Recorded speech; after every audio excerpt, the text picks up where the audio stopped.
A história e sua memória são para nós, enquanto sociedade, algo fundamental. Ambas não se desassociam quando a sua missão é transmitir um longo percurso de vivências e relatos de um povo. O nosso povo, o povo de Deus. E falando nisso, é impossível não falar da nobre missão dos queridos frades capuchinhos aqui em nossa cidade, Vitória da Conquista. E em maior ênfase, na nossa paróquia, Paróquia Nossa Senhora de Fátima e Santo Antônio de Lisboa.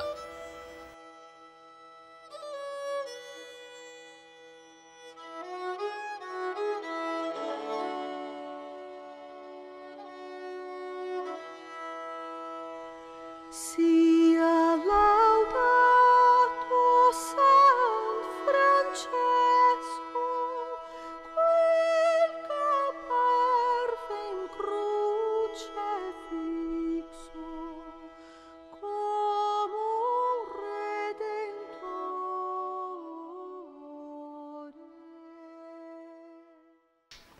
Os capuchinhos chegaram à Vitória da Conquista no dia 5 de janeiro de 1941 com Frei Egídio, que assumiu imediatamente o ofício de pároco. Mas já no fim do ano de 1902, durante uma pregação de uma missão, juntamente com o Frei Pedro, tinha colocado a pedra fundamental da Igreja Matriz, atual Catedral.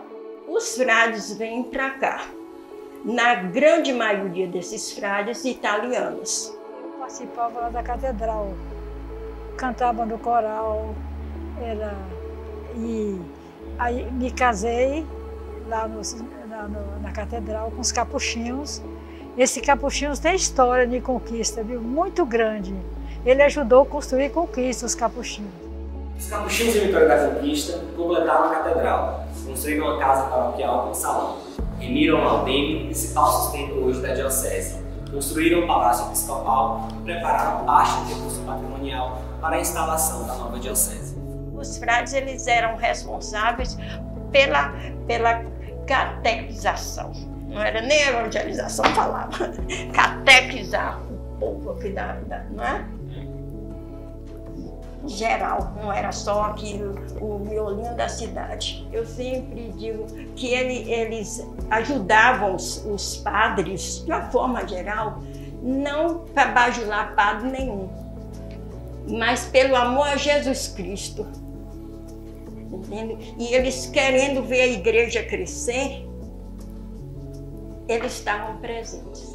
Depois veio o bispado para a conquista, eles tiveram de entregar a catedral e sumiu. Eu falei, para onde eles foram? E fiquei sem saber onde estava o capuchinho. Em 57 foi criada a diocese. Então depois que cria, depois que o bispo toma posse, é que no caso passou a ser catedral. Até então era matriz, era a igreja principal que tinha aqui na cidade.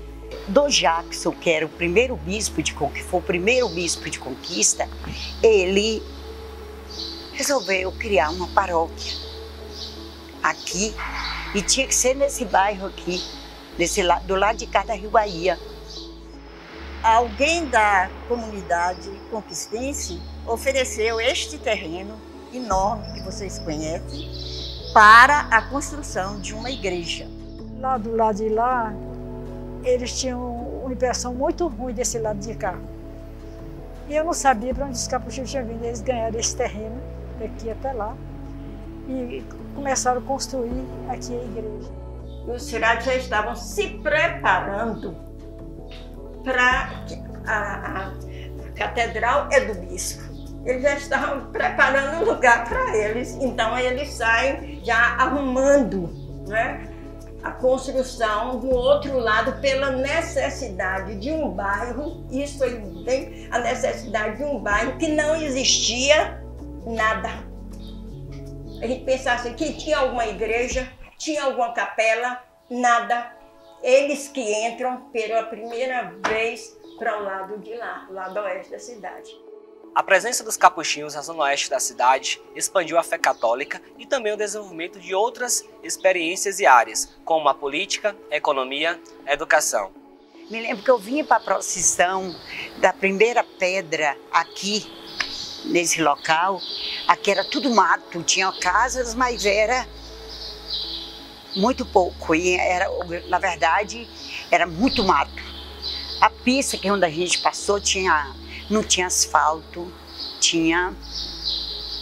era feita, o trator tinha passado e estava aquela pista larga, mas não era como é.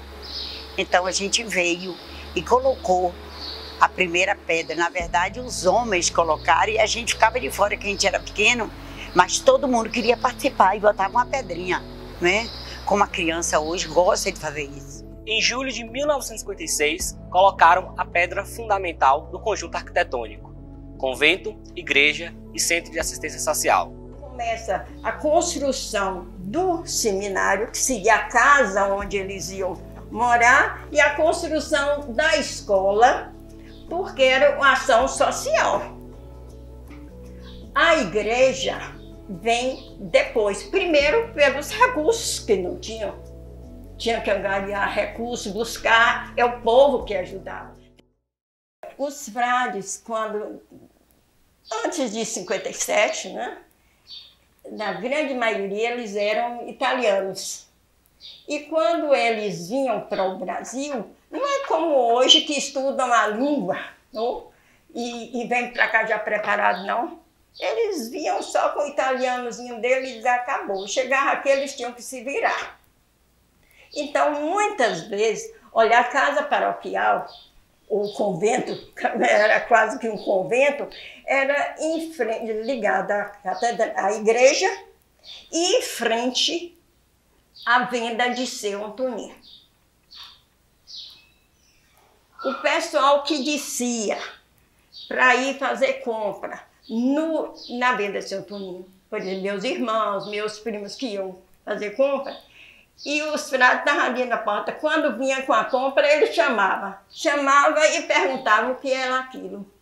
E isso foi ajudando também no vocabulário deles, aprendendo um pouquinho a língua. E a gente fala assim, isso parece uma besteira, mas foi o que eles utilizaram.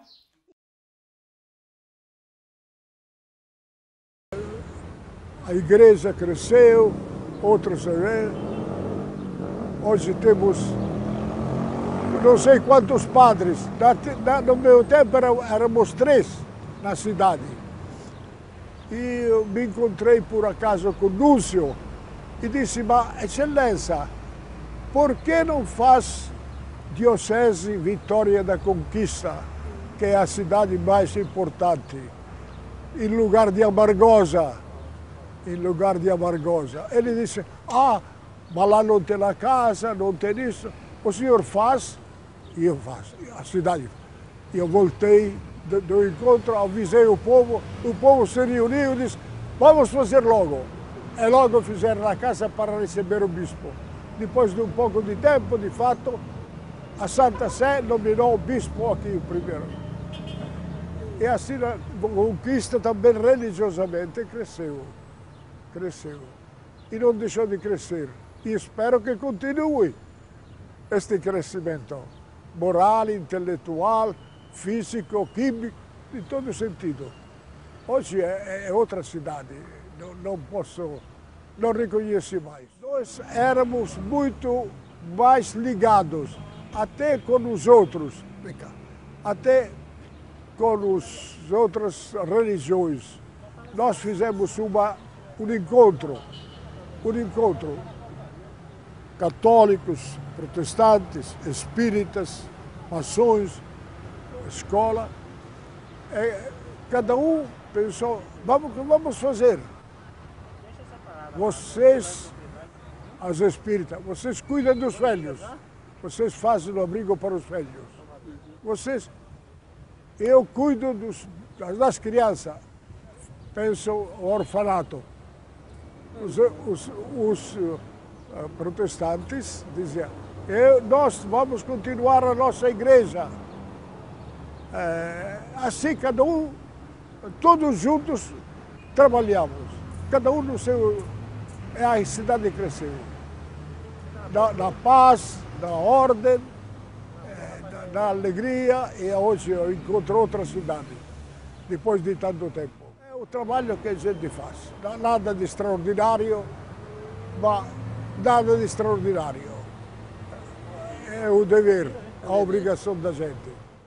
Eu agradeço a Vitória da Conquista pela bondade, pela solidariedade que sempre teve no meu trabalho. Sempre. É um exemplo que não encontrei em outros lugares. Mas aqui, desde o começo sempre. Pois, os meus frades estão continuando o trabalho, graças a Deus, com generosidade, todos eles são bons.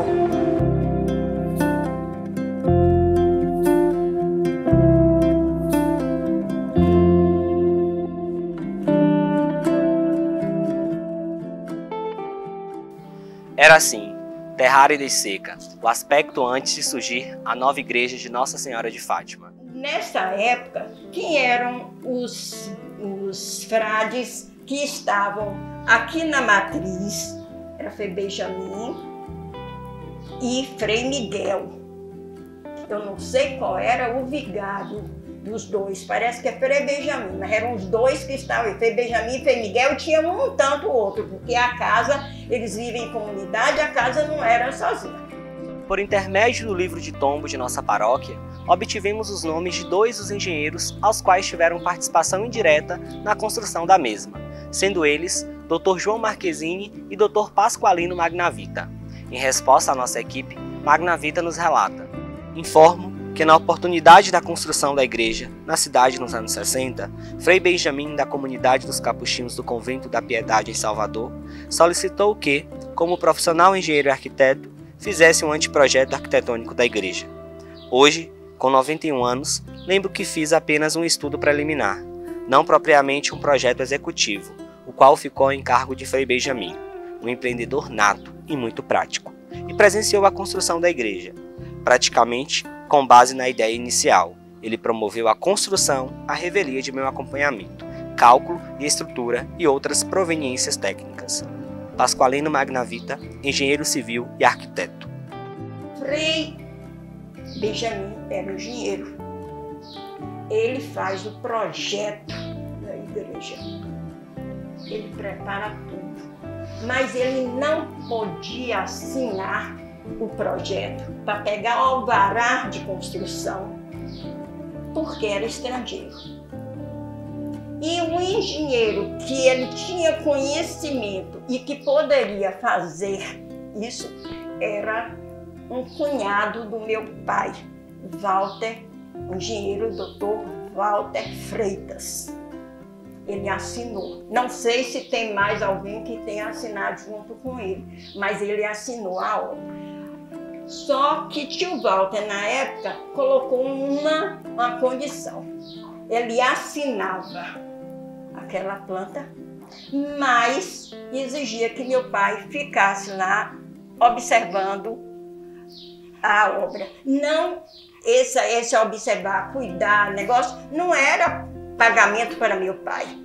Ele fazia isso na gratuidade, pela amizade que ele tinha com os frades, que essa amizade era muito grande. Naquele dia da fundação da primeira pedra, foram depositados junto do cruzeiro os corações de milhares de fiéis e os votos de todos os presentes.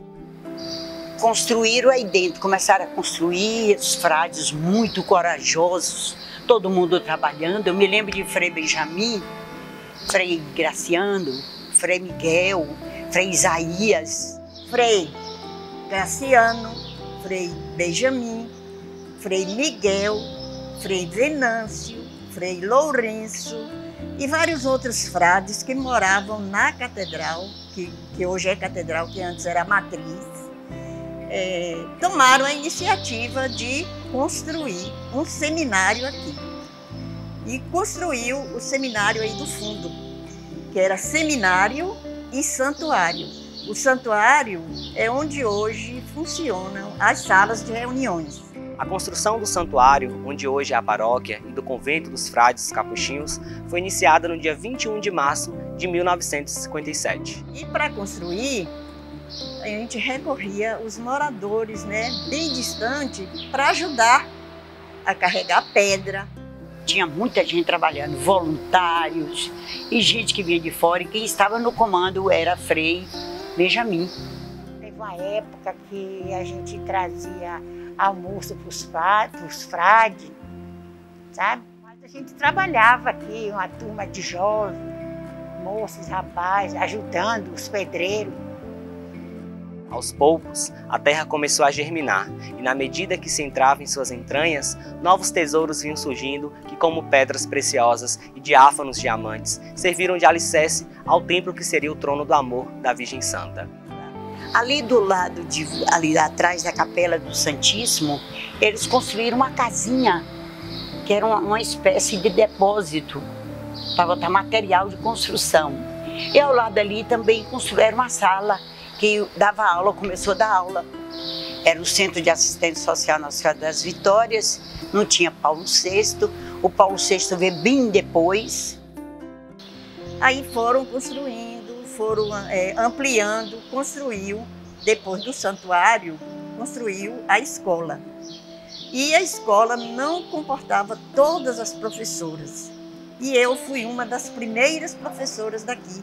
Eu ensinava dentro da roça, num casebre, onde os construtores, os pedreiros faziam a construção, né? Trabalhavam, guardavam material. Então eu armava os adobos, as tijolas, colocava tábua, os meninos sentavam numa tábua e eu armava uma outra mais alta, colocaria a tábua também, e aí eles se inscreveriam, né? Faziam as atividades. Isso por muito tempo. Isso desde 1958 eu já fazia isso aí dentro na roça. Passou 58, 59, aí foi quando começou, já levantando mesmo a igreja, tendo à frente Frei Benjamin, que era o engenheiro. No dia 13 de maio de 1958, é inaugurado o Seminário Seráfico Nossa Senhora de Fátima. E em 1º de janeiro de 1960, é inaugurada a igreja conventual, instituída a paróquia. Nessa época, tinha como sede uma igreja pequena, que se localizava ao redor do convento. A missa era numa sala aqui de lado. A missa era aqui do lado e eles não tinham terminado a sua igreja ainda. Durante muito tempo, a gente só frequentava lá, tinha um corredor, tudo isso aí foi feito. Era aberto aí, desse lado. A gente entrava e saía por aí. Aqui não tinha nada. Tinha celebração aí, então aí era a capela. Saíamos pela frente, tinha uma escadaria lá na frente e a gente saía por lá.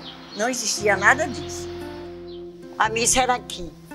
Tinha uma parede aqui, primeiro era aqui, assim, o salão era aberto todo assim, e a gente participava, só não era bem acabado desse jeito, né? A gente participava da missa aqui, os bancos ficavam tudo aqui dentro, e o altar ficava lá no final. Quando construiu a igreja, tirou tudo para lá, e depois, com o passar do tempo, eles tiraram a parede daqui, arrumaram todo o salão para fazer um salão de eventos. Quando eu me casei, aqui ainda estava em construção. E aí eu me casei numa sala que tem aí. E eu me casei lá, era muito bonitinho. Eu celebrava a missa lá, porque os padres vieram para aqui. Os padres que vieram para aqui vieram da catedral. Aí era pequenininho, era só o convento, mas era bem pequenininho. Aí eu me casei lá e lá realizava tudo. Era reunião, era casamento, era batizado, tudo era lá, porque aqui ainda estava em construção. Meu esposo mesmo ajudou, trabalhou aqui na obra, porque logo a gente assistia a missa lá dentro no convento, né?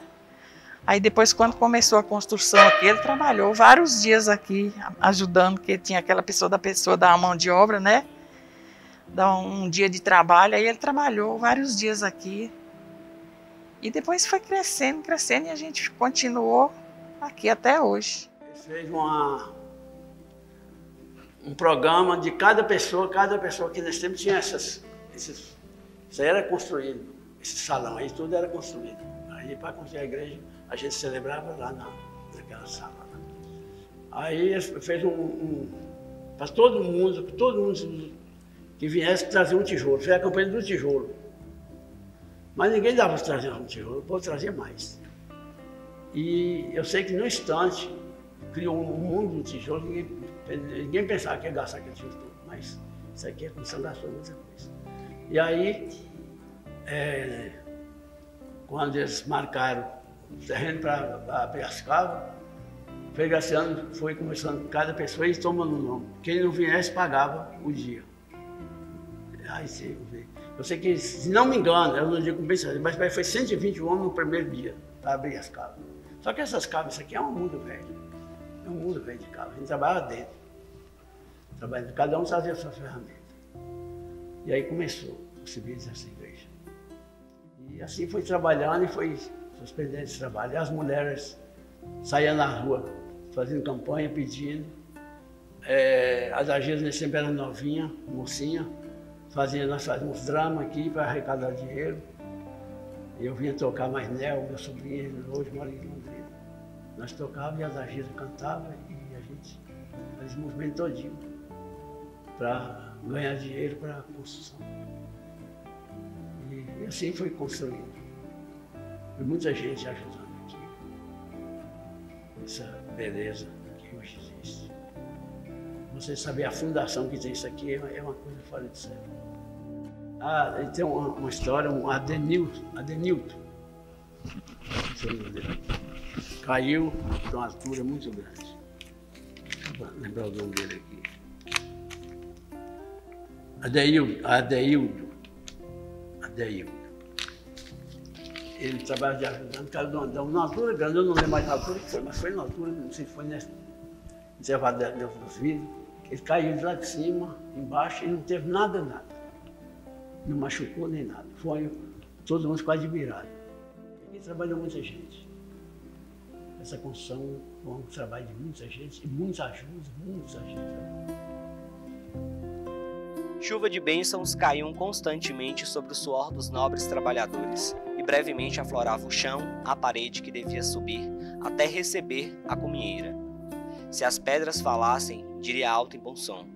A dedicação e heroísmo dos padres, que unidos aos operários, trabalhavam arduamente, regando com suor a terra que pisavam, a fim de que fosse ainda mais fofa para diminuir o cansaço. Quando fez a igreja,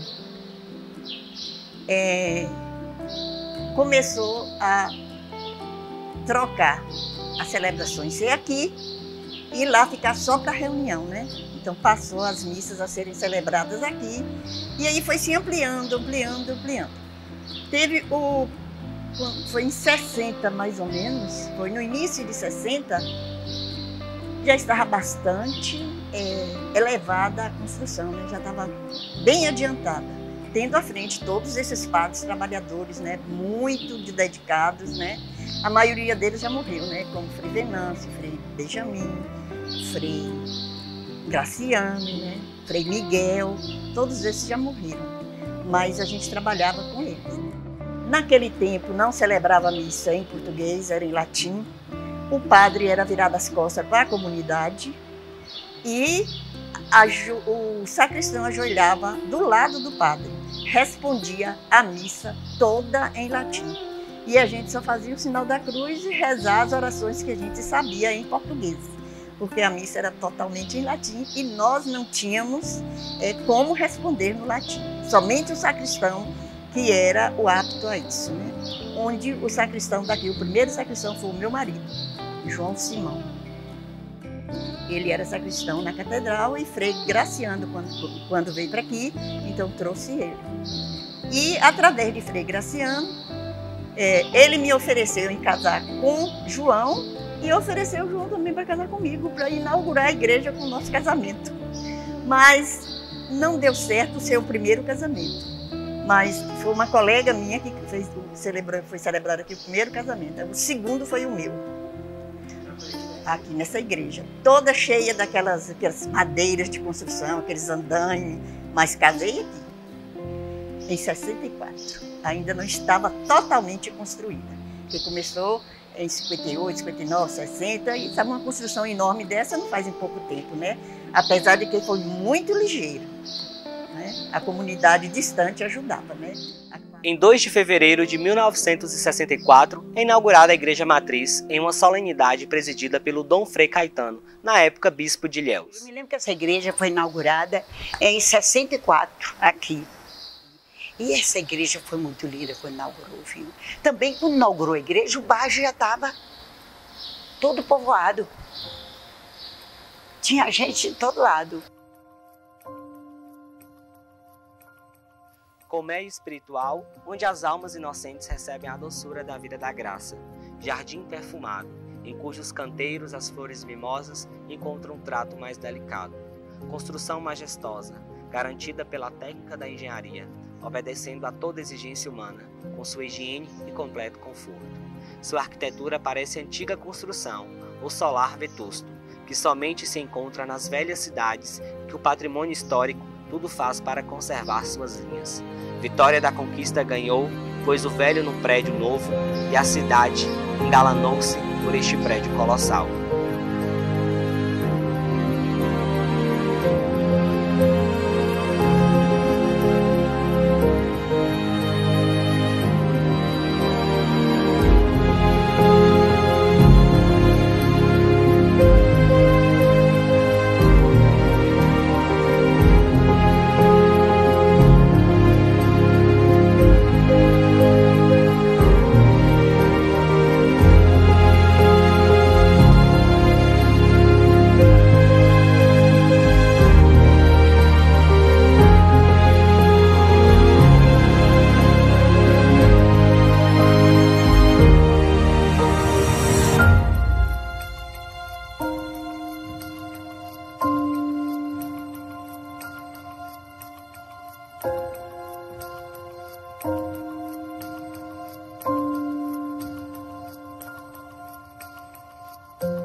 A 13 de maio na cova da Iria, dos céus aparece a Virgem Maria.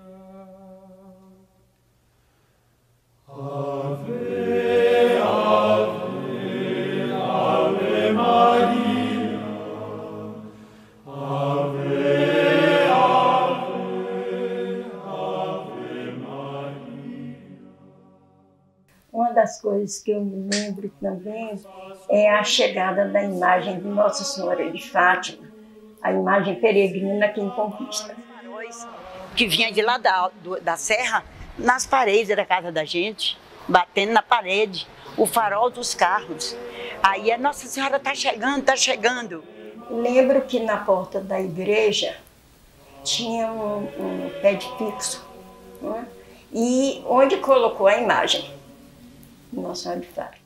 Quando a Virgem Peregrina da Cova da Iria passou por esta região, abençoando-a em 1952, o povo, homenageando a Senhora, no exaste do seu entusiasmo, prometeu construir para ela aqui um santuário. Hoje, o santuário está levantado, realmente impressionante para todos aqueles que passou por essa cidade. Um lugar seguro contra as armadilhas dos inimigos de Jesus, centro do amor, catolicidade e civilização. A Nossa Senhora é minha amiga de fé.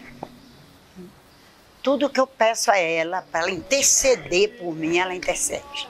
Eu nunca me esqueço das bodas de Caná, quando Jesus disse para ela, ainda não chegou a minha hora.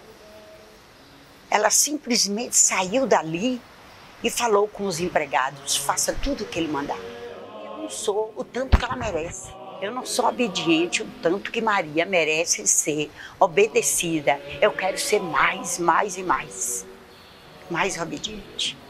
Porque ela é minha mãe. E eu posso dizer que honra é para mim ser filha de Maria. Que honra é para mim chamar de minha mãe, a mãe do meu Senhor. Olha, tantas graças que eu já alcancei através de Nossa Senhora, né?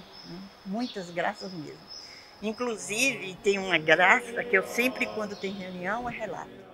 Eu tenho uma filha que ela sofreu um acidente muito grande com um drogado que imprensou ela na parede de casa. Ela em pé na porta e o rapaz com o carro apertou ela na parede e ela quase perde a perna.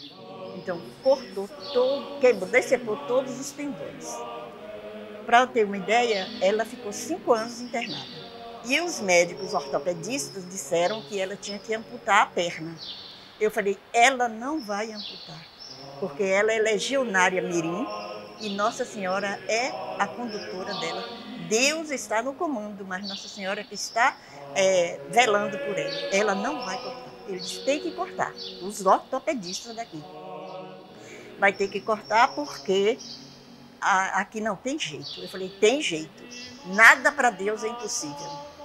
Resultado, não amputou e hoje ela tem as 2 pernas, anda perfeita, só tem 1 centímetro de uma perna mais curta que a outra. Graças a Deus, eu sou muito abençoada. Minha fé é pequena, mas é firme.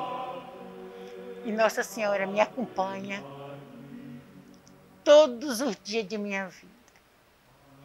Se eu for contar as graças que eu já tenho alcançado com Nossa Senhora, com Deus, com Jesus, eu já tenho... É muita alegria. Eu não tenho nem condição de contar, porque é muito longo e eu fico emocionada. Semelhante a uma rosa linda e perfumada que rouba os corações, assim é também a linda imagem de Nossa Senhora de Fátima que domina no centro do altar-mor. Seu autor foi o mesmo artista que esculpiu a imagem peregrina que andou pelo Brasil e pelo mundo todo, vinda de Portugal. Sua fisionomia é paradisíaca e quem admira tão linda face é imediatamente conquistado. Seu coração parece pulsar de amor, tão perfeito é. Suas mãos diáfanas parecem convidar num tom de bondade para que a criatura se aproxime e receba o abraço materno. Seus pés virginais quase andam em busca de nossa alma. Seu manto puríssimo é penhor e garantia de sua proteção constante. A estrela de sua veste é aviso contínuo para o céu. Linda e formosa imagem que conquista deve zelar e em cujo trono deve sempre se reunir, a fim de pedir e suplicar à Mãe do Céu, que do alto empíreo ouve a nossa prece. Quem doou este orágo foi uma alma profundamente mariana, de escola e católica praticante. Muito estima os padres capuchinhos e tem sido alma benfeitora para todos os efeitos. Não podemos esconder seu nome, se bem que sua humildade o quisesse conhecido somente por Nossa Senhora. Edmundo Flores é o amigo, o benfeitor, o doador da bela imagem. E entre as pessoas que trabalharam para que essa imagem viesse, né, essa peregrinação da imagem da Senhora de Fátima, foi Edmundo Flores. Eu falo, meu padrinho Edmundo. Ele, devoto de Nossa Senhora, uma pessoa muito religiosa e dedicada. Ao tempo que ele rezava muito, a esposa arrumava a igreja muito bonita. Era um casal assim, fora de série. Porque eu falo, meu padrinho Edmundo, o texto fazia parte da vida dele constante. Podia ter certeza que abrindo, metendo a mão no bolso, encontrava o texto e ele estava ali rezando. Foi fiel assim o tempo todo, não é? E eu creio que essa dedicação dele, não é? E a amizade com os frades, então tem realmente assim uma coisa que a gente não sabe nem explicar direito. Por quê? Ele, ligado a Nossa Senhora de Fátima, que é muito ligado a Portugal. Ele, quando era estudante novo, estudou em Caetité, e em Caetité o colégio dos jesuítas fechou. Eles voltam aqui para a Conquista e depois ele vai para Portugal. Eu não sei em que cidade foi, mas foi estudar e estudou para padre.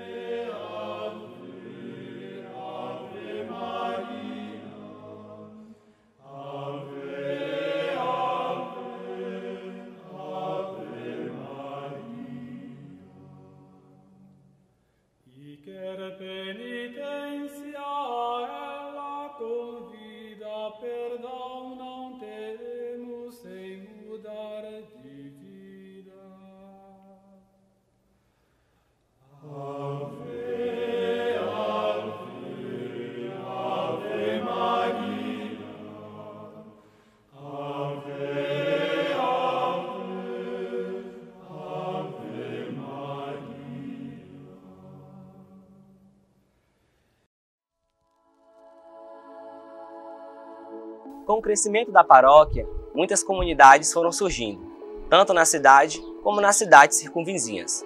4 antigas comunidades da paróquia cresceram bastante e ao longo do tempo se elevaram a nível paroquial.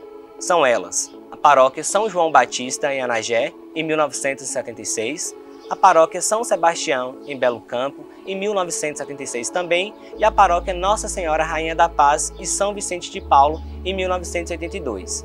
E a paróquia Santa Luzia em 1997. Atualmente, a paróquia consta com 14 comunidades urbanas e tantas outras rurais.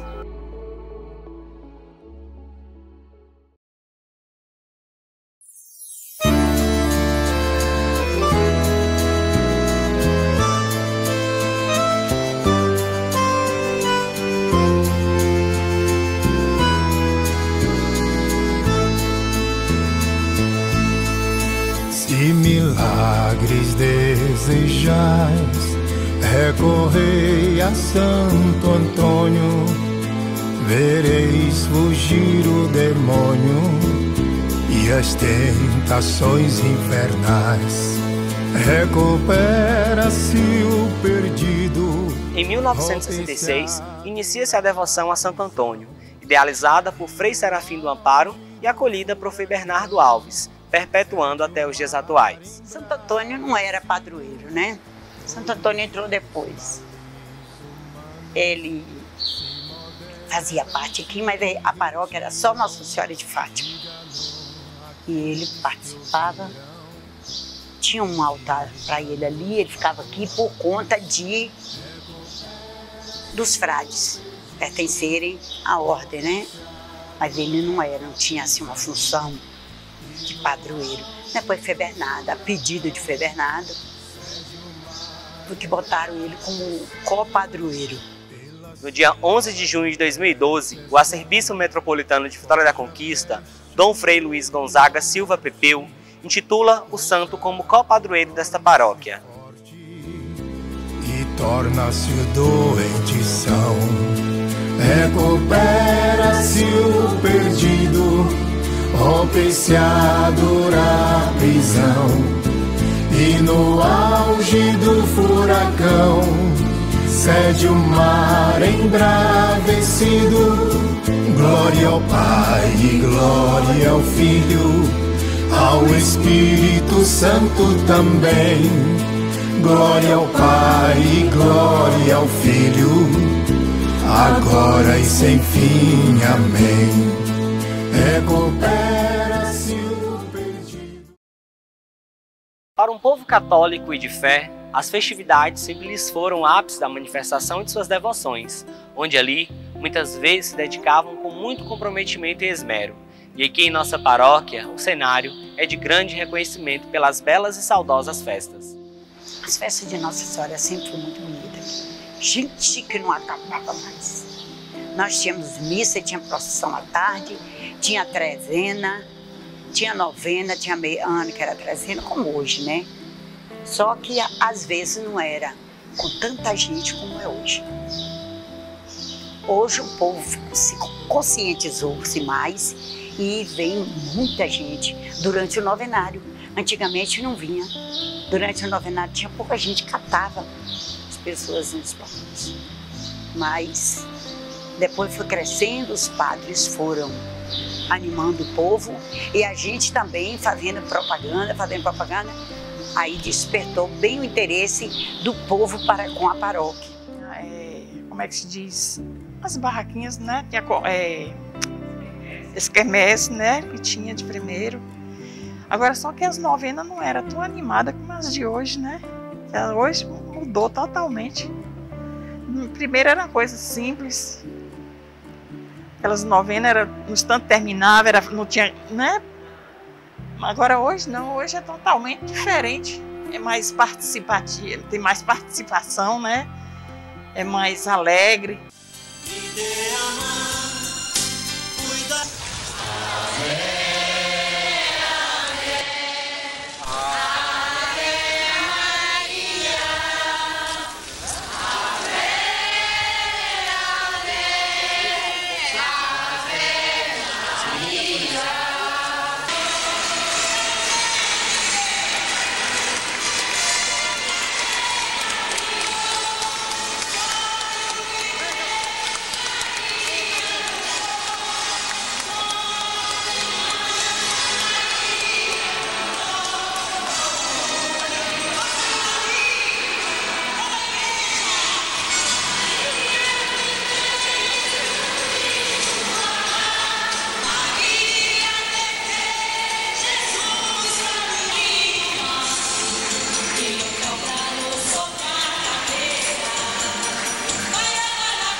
Agradecido por Maria ter sido a mãe de Deus. És o ladainha, as novenas e o terço do rosário me faz tão bem.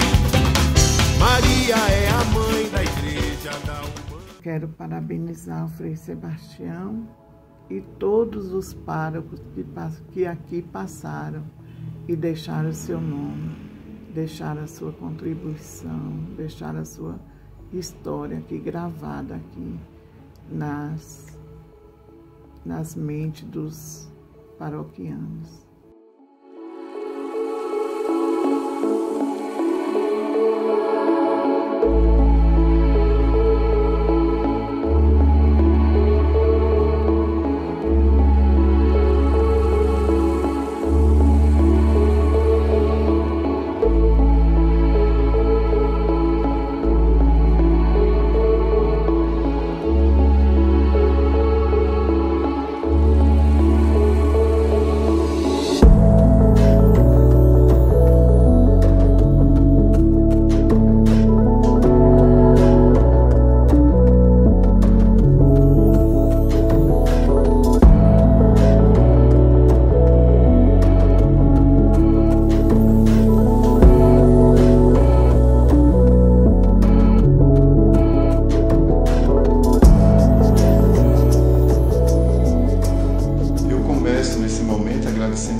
que tem trabalhado e vem trabalhando juntamente com o Conselho Paroquial, os movimentos, as pastorais, as comunidades. Eu creio que desde o dia 13 de outubro do ano passado tem sido um momento de ação de graças à vida, à missão, não obstante agora esse tempo tão difícil de pandemia, mas nós vimos o empenho da comunidade, das pessoas, dos grupos, dos movimentos, em continuar vivendo a sua missão, sendo os leigos nossos protagonistas no anúncio do Evangelho ao longo desses 60 anos da paróquia de Nossa Senhora de Fátima e Santo Antônio de Lisboa.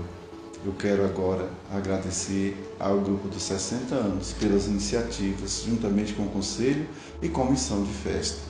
Mas eu quero dizer para vocês que é uma alegria muito grande, não obstante as dificuldades de nos encontrarmos, que o mesmo no número reduzido de pessoas que nós nos encontramos já é significativo pela possibilidade que Deus nos dá. Então, o que nós queremos dizer? Que nós fizemos muitas coisas e, graças a Deus, a paróquia tem uma caminhada muito bonita ao longo desses 60 anos, com pessoas assim importantes que se destacaram no trabalho de evangelização, os nossos confrades numerosos, os párocos, vigários, irmãs religiosas consagradas, os leigos, numerosos leigos que se dedicaram anos a fios na organização das comunidades, no fortalecimento das pastorais, dos movimentos.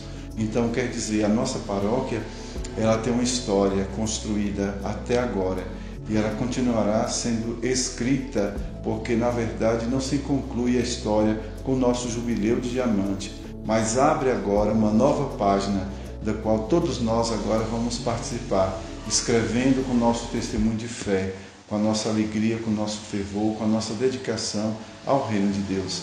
E de modo especial aqui, porque nós temos a proteção da Virgem de Fátima, ela que é a nossa mãe, a ela essa igreja dedicada. Nós queremos hoje pedir a Deus, abençoe de modo profuso todas as pessoas empenhadas no processo, também as pessoas que estão dando seu testemunho neste documentário. Eu agradeço todas as pessoas que fizeram e contribuíram com a sua participação nesse documentário. Esse documentário foi muito significativo para a gente fazer memória da nossa caminhada e pedir assim o Deus da vida que continue nos dando alegria, que nos continue dando fé e oportunidade para que nós possamos continuar escrevendo páginas e muitas páginas bonitas da vida e da missão da paróquia Nossa Senhora de Fátima e Santo Antônio de Lisboa, aqui na amada e querida cidade da Mãe Nossa Senhora das Vitórias, da Arquidiocese de Vitória da Conquista. O nosso agradecimento generoso ao clero de Vitória da Conquista, o nosso vicariato, o nosso agradecimento generoso aos nossos confrades que escrevem conosco, que fazem conosco a história, e o nosso agradecimento a todo especial, a todos os leigos e leigas, e o nosso agradecimento aos senhores arcebispos, bispos e aos arcebispos que contribuíram também no processo de evangelização, nesse trabalho, acolhendo o nosso carisma e a nossa missão. Que Deus abençoe a você que contribuiu, continua contribuindo para escrever essas páginas com testemunho de fé e alegria. Eu vos abençoo no nome do Pai, do Filho e do Espírito Santo.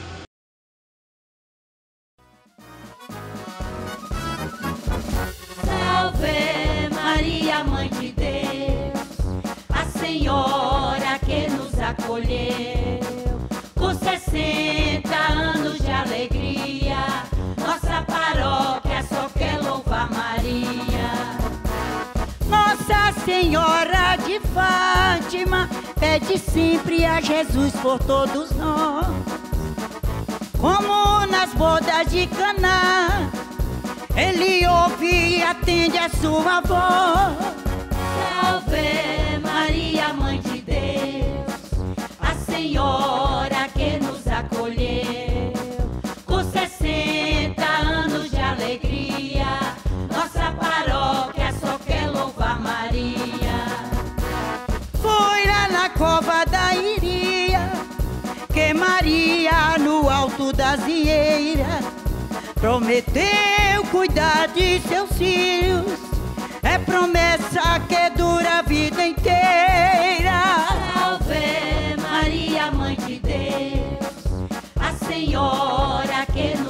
acolheu.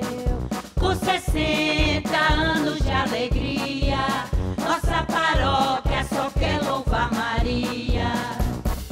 Que honra é para nós sermos filhos da Mãe de Jesus. Maria, que ao pé da cruz nos adotou e nos leva pra luz. Salve Maria, Mãe de Deus, a Senhora que nos acolheu. Com 60 anos de alegria, nossa paróquia só quer louvar Maria. Muitos frades passaram por aqui, trabalharam com amor e harmonia. Alguns já foram para Deus, hoje descansam nos braços de Maria. Salve Maria, Mãe de Deus, a Senhora que nos acolheu. Com 60 anos de alegria, nossa paróquia só quer louvar Maria. A nossa paróquia crescer pela força do amor e da união, pela graça que Deus nos conceder, estamos juntos nesse jubileu.